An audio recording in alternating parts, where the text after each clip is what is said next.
Welcome back to another in our series of People, Places, and Things of the Bible. Our topic for today is listening with your eyes and seeing with your ears. Communication is a fascinating study.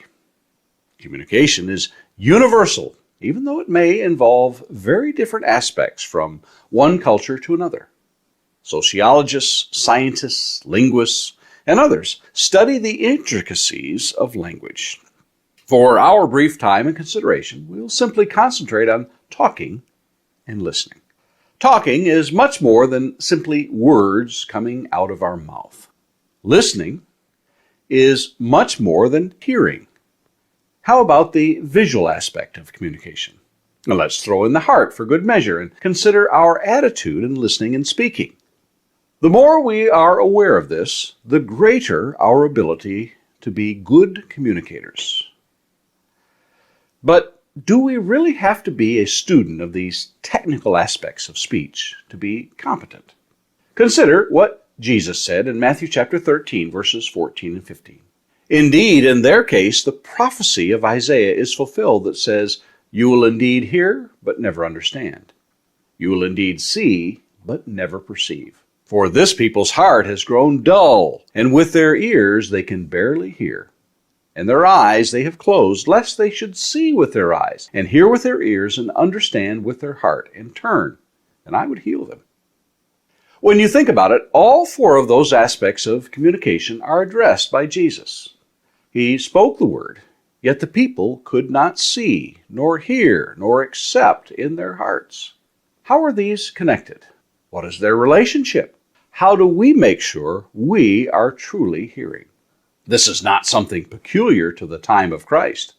This had been a problem in the days of Isaiah, in Isaiah chapter 6, verses 9 and 10, in Jeremiah 5:21, and in the days of Ezekiel, in Ezekiel 12:2. In fact, it may be accurate to say this has been a constant problem of people throughout the ages and continues down to our time. Well, let's bring this to our everyday conversations as it pertains to listening. Have you ever thought of whether or not you are a good listener? Good listeners are aware of more than just the words coming out of someone's mouth. Good listeners watch for nonverbal cues. Experts tell us that in face-to-face conversation, 60 to 90% of communication is nonverbal. Those things such as facial expression, eye movement, gestures, the tone of the voice, posture, proximity, and more. Good listeners take these into account. Good listeners aren't thinking about their response to the person talking or one-upping the story, as they say, or even trying to solve the person's problem they are bringing attention to. Good listeners are active listeners. They reflect back what the person says. They desire a deeper understanding of the other person's plight. One has to wonder if this type of listener was what Jesus looked for when he said, "He who has ears to hear, let him hear," in Matthew 11:15. Good listening comes from attributes like humility and counting others more significant than ourselves, Philippians 2:3. Looking out for the interests of others, Philippians 2:4. Gentleness and peacefulness that does not seek to further exasperate a confrontation, but to diffuse it, Proverbs 12:18 and Proverbs 15:1. Patience in listening is a virtue as well in Proverbs 18:3. Good listeners can take criticism and reproof, James 1:19 and Proverbs 25:12.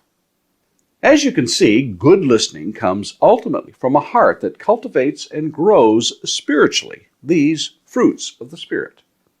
We all need to be good listeners. We all can be good listeners. We all should be good listeners. A good start is listening to what God has to say in His Word. The psalmist writes in Psalm 119:12, "Blessed are you, O Lord, teach me your statutes." Are you a good listener? And Lord willing, let's meet here again tomorrow and look at more people, places, and things in the Bible.